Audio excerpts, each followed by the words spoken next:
Road ప్రమాదంలో తన బిడ్డను కోల్పోయినప్పటికీ అంతటి బాధలో కూడా మరే బిడ్డ కూడా తన కొడుకుల మృత్యువాత పడకూడదని ఈ తండ్రి యొక్క ఆవేదన. తనకు కలిగినటువంటి పుత్రశోకం మరే తండ్రికి కూడా ఉండకూడదనే ఈ తండ్రి యొక్క ఆలోచన. తన బిడ్డ చనిపోయి పుట్టిన దుఃఖంలో కూడా మరి కొంతమంది యువకులకు తన బిడ్డలా మీరెవరు కూడా చనిపోకూడదని సూచిస్తున్నాడు. మీ పిల్లల్ని మీరు కంట్రోల్లో పెట్టుకోండి. ఒకటే ఈ సాగు ఎవరికి రాగలదు. కుక్క సాగు తెచ్చిపోయాడు నా కొడుకు. రోడ్డు మీద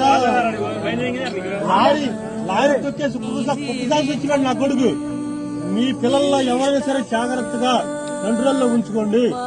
నేను ఏ రకం చెప్పలా, నా కొడుకాడు అర్థంగా ఆడకతనంగా చచ్చిపోయాడు నా కొడుకు. ఏమి లేదు, నా కొడుకు లాగా సాగు